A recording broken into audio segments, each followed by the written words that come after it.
এখনো কিছু অসুবিধা হচ্ছে না, তবে পরে হবে কিনা ঠিক বলতে পারছি না। আপনার আগের 2 মাসের টাকা। 1952 সালে সুচিত্রা সেনের প্রথম সিনেমা জগতে পদার্পণ। প্রথম ছবির নাম ছিল শেষ কথায়, যদিও সেই সিনেমাটা আজও রিলিজ হয়নি। এইখানে সুচিত্রা সেনের বাড়ি কোনটা ছিলেন? হ্যাঁ, এই যে বেদান্ত লেখা রয়েছে 52/4/1। এই বিল্ডিংটা থাকতেন সুচিত্রা সেন।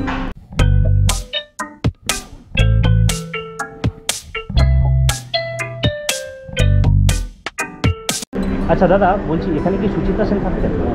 আচ্ছা, কোন এতে বা কিছু কোন ফ্লোরে? ওইদিকে থাকে, এখন থাকে না কেউ।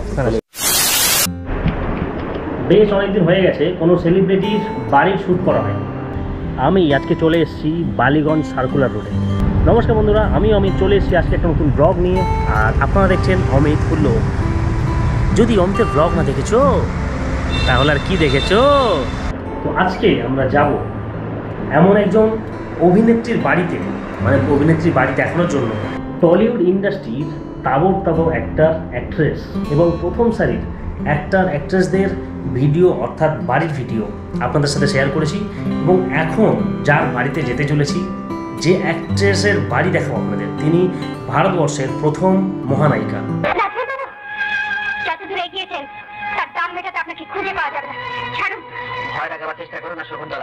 এইরকম প্রতিভাবান অ্যাক্টর অ্যাক্ট্রেসদের বাড়ি এখনও বাকি রয়েছে। থাম্বনেল দেখে তো বুঝতেই পেরেছেন যে কার বাড়ি দেখাতে চলেছি। এখানেই থাকতেন টলিউড অ্যাক্ট্রেস, ভারতীয় চলচ্চিত্র জগতের মহানায়িকা সুচিত্রা সেন, এক এবং অদ্বিতীয়, যার অভিনয় দক্ষতা কি বলবো, আলাদা করে কিছু বলার নেই। তো ওনার বাড়ির সামনে চলে এসেছি আজকে, সবটা দেখাবো, মানে ওনার বাড়ি, উনি কোথায় থাকতেন, লোকেশান, সবটা দেখাবো। ভিডিওর শুরুতেই আমি দর্শকদের কাছে ক্ষমা চেয়ে নিচ্ছি যদি ভিডিও চলাকালীন এমন হতেই পারে যে কিছু শব্দ বা কিছু ভাষা হয়তো খারাপ লাগবে, সেই জন্য বলে রাখছি। কারণ এত বড় একজন মানুষ। সুচিত্রা সেনের জন্মগত নাম, অর্থাৎ জন্মের পর ওনার নাম ছিল রমা দাশগুপ্ত।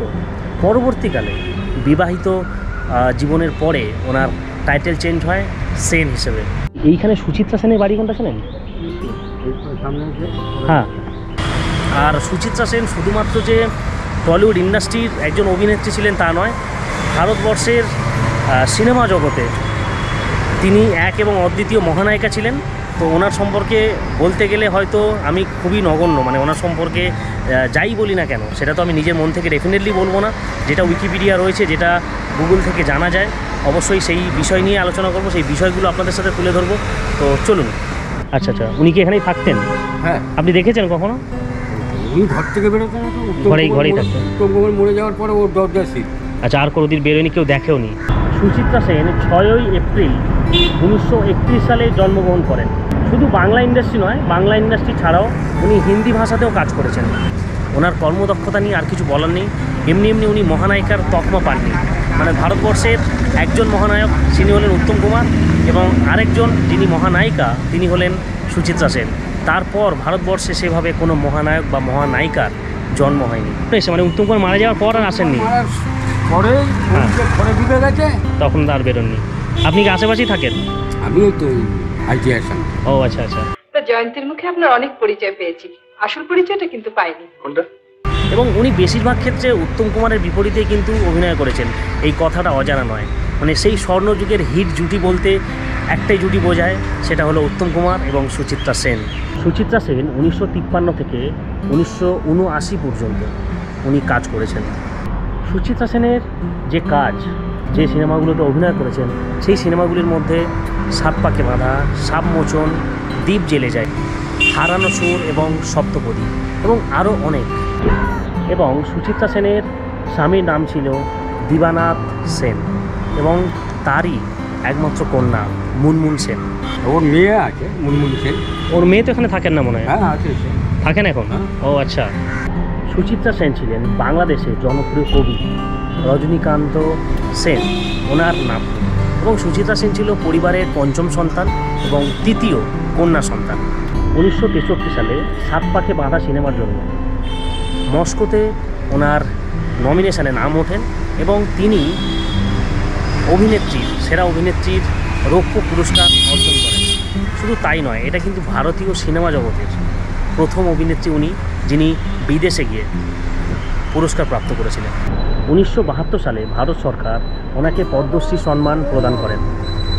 শোনা যায় যে 2005 সালে মিসেস সেনকে দাদা সাহেব ফালকে উপাধির জন্য মনোনীত করেন, কিন্তু উনি সেই সময় জনসম্মুখে আসতেন না, তো সেই কারণে উনি জনসম্মুখে আসেননি এবং পুরস্কার গ্রহণও করেননি। 1955 সালে উনি হিন্দি সিনেমাতে অভিনয় করেন, আর সেই সিনেমার নাম হলো দেবদাস, এবং সেই সিনেমার মধ্যে দিয়ে উনি শ্রেষ্ঠ অভিনেত্রীর পুরস্কারটা জিতে নিয়েছিলেন। 1978 সালে 25 বছর ধরে উনি সিনেমা করেছেন, সিনেমা জগতের সাথে যুক্ত ছিলেন। তারপর তিনি অবসর গ্রহণ করেছিলেন এবং পরবর্তীকালে তাকে আর অন্য কোনো সিনেমাতে বা টেলিভিশনের পর্দায় দেখা যায়নি। আচ্ছা, লোকেশানটা আমি বলে দিই। লোকেশানটা রয়েছে বালিগঞ্জ সার্কুলার রোড, যেটা কিনা দক্ষিণ কলকাতার বালিগঞ্জ সার্কুলার রোডে উনি থাকতেন, অর্থাৎ মহানায়িকা থাকতেন। আর এখন আমরা দাঁড়িয়ে রয়েছি বালিগঞ্জ সার্কুলার রোডেই। এই দিকটা গেছে, এটা তো বালিগঞ্জ সার্কুলার রোডই, প্লাস এই দিকটা এগিয়ে গেলে বাঁ দিকটা পড়বে সেন্ট লরেন্স হাই স্কুল, এবং এই দিকটা রয়েছে বালিগঞ্জ ফাঁড়ি। এই ক্রসিংটা একটু এগোলেই বালিগঞ্জ ফাঁড়ি, এর বাঁ দিকে গেছে পার্ক সার্কাস এবং ডান দিকে গেছে গড়িয়াহাট, আর সোজা গেলে পিকনিক গার্ডেন।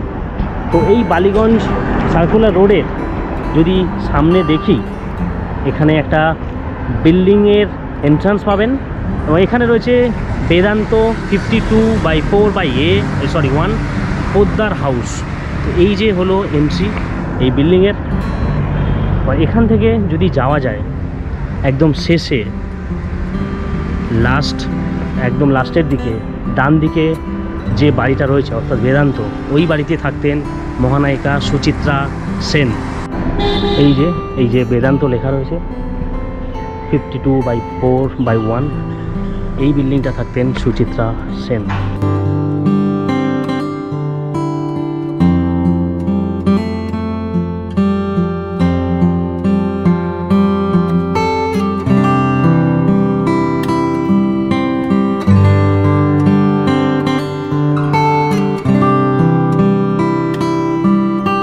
আচ্ছা দাদা, বলছি এখানে কি সুচিত্রা সেন থাকতেন? আচ্ছা, কোন এতে বা কিছু কোন ফ্লোর? ওইদিকে থাকে, এখন থাকে না কেউ। না, সেটা জানি, আমি জাস্ট জিজ্ঞেস করছি, ইউটিউবে ভিডিও বানাই আমি, সেই জন্য জাস্ট। আচ্ছা, এখন তো কেউই থাকে না পরিবারের, এখন সবাই বোম্বে চলে গেছেন, মানে ফ্ল্যাটটা রয়েছে এখনও? আচ্ছা আচ্ছা, ঠিক আছে। যেমনটা শুনলেন, বিল্ডিংয়ের যিনি সিকিউরিটি রয়েছেন, সিকিউরিটির থেকে শোনা গেল যে ওনারা এখন কিন্তু এখানে কেউ থাকেন না, আগে থাকতেন।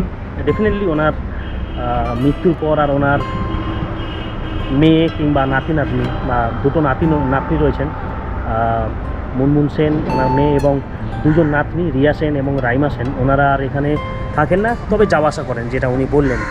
তো এই ছিল আজকের ভিডিও। কমেন্ট করে জানাবেন আপনাদের কেমন লেগেছে, এবং যদি আপনাদের অন্য কোনো সেলিব্রিটির বাড়ি দেখতে হয় বা দেখতে চান, অবশ্যই কমেন্ট করে জানাবেন। চেষ্টা করব সেই সেলিব্রিটির বাড়ির সামনে যাওয়ার এবং লোকেশানটা আপনাদের সাথে শেয়ার করার। এই ছিল আজকের ভিডিও।